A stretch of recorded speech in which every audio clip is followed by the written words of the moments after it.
గోరింటాకు ఎర్రగా పండాలంటే కొన్ని చిట్కాలు పాటించాలి ఫ్రెండ్స్. అందులో నిమ్మరసం కలపాలి. వీటితో పాటు గోరింటాకు రుబ్బేటప్పుడు రవ్వంతా చింతపండు వేసిన ఉపయోగం ఉంటుంది. అదే విధంగా గోరింటాకు పెట్టుకున్నాక అది పూర్తిగా చేతిపోయినా ఎండిపోయి కాలిపోయే స్థితిలోకి వచ్చాకే తీసేయాలి. అలా తీసేసిన వెంటనే చేతులను శుభ్రం చేసుకోకూడదు. కనీసం ఒక అరగంట అయినా అలాగే ఉంచాలి. ఆ తర్వాత చేతులను శుభ్రం చేసుకుంటే తర్వాత నూనె రాసుకొని చేతులను చూసుకుంటే గోరింటాకు ఇంకా కలర్ఫుల్ గా అయితే కనిపిస్తుంది. ఆషాఢ మాసంలో వర్షాలు ఎక్కువగా పడతాయి ఫ్రెండ్స్. వర్షాల వల్ల గాలిలో సూక్ష్మజీవులు బ్యాక్టీరియా ఎక్కువగా ప్రబలుతాయి.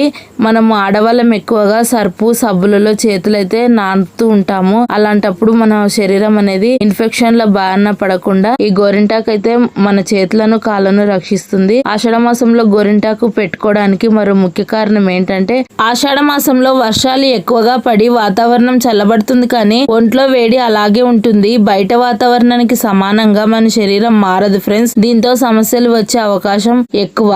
ఇక ఆడవారు గోరింటాకు పెట్టుకోవడానికి మరో ముఖ్య కారణం ఇదే.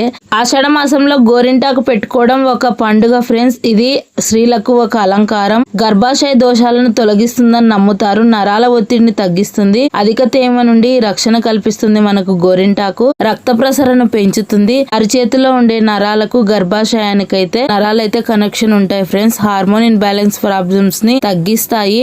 శరీరాన్ని చల్లబరుస్తుంది. ఆషాఢ మాసంలో గోరింటాకు పెట్టుకోవడం అనేది ఒక సాంప్రదాయం మాత్రమే కాదు, దీని వెనుక ఆరోగ్య మరియు శాస్త్రీయ కారణాలు కూడా ఉన్నాయి. వర్షాకాలంలో వచ్చే ఇన్ఫెక్షన్లు శరీరాన్ని రక్షించడానికి, సంరక్షణగా అలాగే శరీరానికి చలవ చేయడానికి గోరింటాకు ఎంతో ఉపయోగపడుతుంది ఫ్రెండ్స్. ఎంతమంది ఆషాఢ మాసంలో గోరింటాకు పెట్టుకున్నారు కామెంట్ చేయండి. ఆ గోరింటాకు అయితే ఎడమ చేతికి పెట్టేసుకున్నాను ఫ్రెండ్స్. రెండో వేలు కాస్త గ్యాప్ ఇచ్చాను, ఎందుకంటే ఆ వేలుతోటి మళ్ళీ రైట్ హ్యాండ్ కూడా పెట్టుకోవాలి.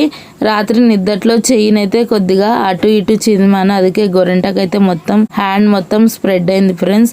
నేను 9 వేళ్లకు పెట్టుకున్న తర్వాత మిగిలిన కొద్దిగా గ్యాప్ ఫుల్ఫిల్ చేసుకోవడానికి మా హస్బెండ్ హెల్ప్ అయితే తీసుకుంటాను. మీరు గోరింటాకు ఏ విధంగా పెట్టుకుంటారు? మీ ఇంట్లో ఎవరు అవైలబుల్ లేనప్పుడు ఎవరితో గోరింటాకు పెట్టించుకుంటారు అనేది కామెంట్. గోరింటాకు ఇంకా ఎర్రగా పండాలి అంటే కాంచి కత్త అని వస్తుంది ఫ్రెండ్స్. ఆ కాంచి వేసి కూడా మనం అయితే గోరింటాకు అయితే మిక్సీ పట్టుకోవచ్చు. మీరు కోన్ పెట్టుకుంటారా లేకపోతే మెహందీ ఆకు పెట్టుకుంటారా కామెంట్ చేయండి. మైనపాకు అంటే ఎంతమందికి ఇష్టం ఫ్రెండ్స్?